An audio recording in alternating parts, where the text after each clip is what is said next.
Itong si Bato de la Rosa, hindi mo malaman kung komedyante o dramatic actor. Minsan may paiyak-iyak pa sa Senado eh.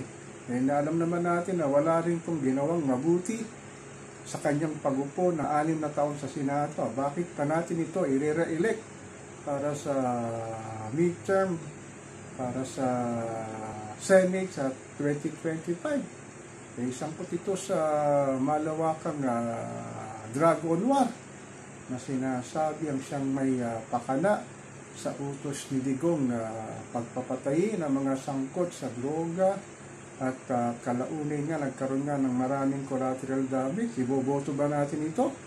Ito naman si Bongo very deceiving ang pagkataong ito. Ito yung kanang kamay ni Digong na alam niya ang mga pinaggagawa ni Digong sa ating mahal na inang bayan.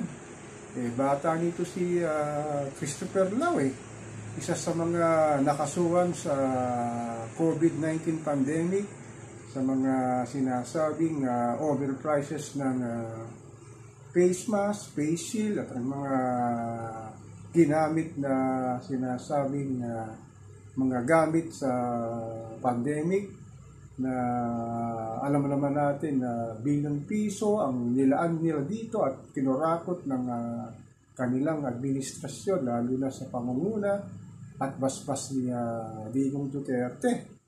Ito namang si Ipe Salvador o si Philip Salvador na natiyatang pag-usapan to ni Barangay Kapitan, hindi nagang Barangay Kapitan doon, tatakbo daw sa Senado sa 2025. Formal na inatong in-announce ng kanilang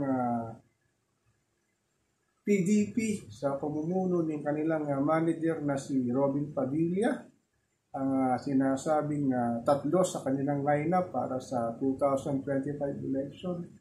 Nakakalungkot lang dito sa ating bansa kung sino talaga may salapi at may sinasabing kapangyarihan.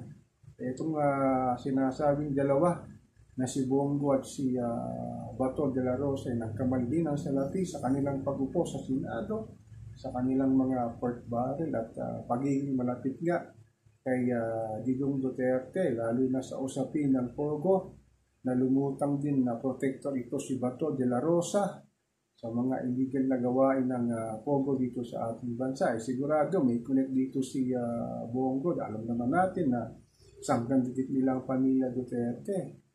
Nakakalungkot lang kung bibigyan natin muli sila ng pagkakataon na umupo sa Senado ay kawawa ang ating mahal ng inang bayan na lugmok na sa kahirapan, lalo na si Juan Pasang Cruz na hindi na alam ang gagawin sa taas ng presyo ng bilihin, serbisyong publiko at ang daming problema na nararanasan sa ating bansa. Itong mga politiko na ito na tatakbong muli sa Senado ay nagsisimula ng maglabas ng kanilang infomercial na sinasabi nila na ito ang kanilang nagawa, pero huwag tayong maniniwala. Alam naman natin ng totoo na itong mga taong ito ay walang ginawa kundi magpasasalang sa buwis ni Juan Pasang Cruz na kanilang ginagamit sa kanilang pangsariling interes at walang binigay man lang para sa atin itong mga ganitong klase ng tao.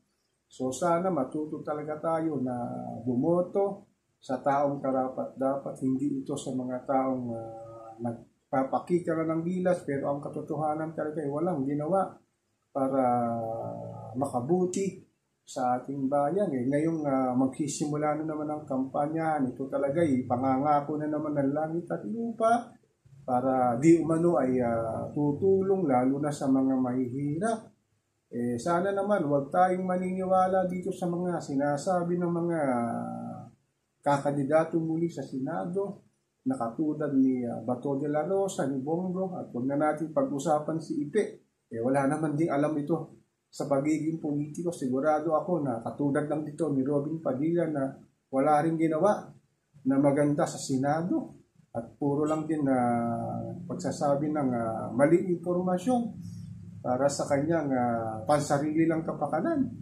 Ito rin si Tatay Digong na umuugong din na tatakbo raw sa Senado. Sana naman sa kanyang edad huwag na niyang pangarapin na umupo pa sa politika at lalo na sa Senado at magpahinga na lamang siya. So ako po'y nananalangin na itong mga tao ito ay hindi na muli makakarating sa Senado sa 2025. Ako po si Papa Ken, patuloy po akong magmimiran, magmamatsyag sa araw-araw na pangyayari ito sa ating mahal na inang bayan.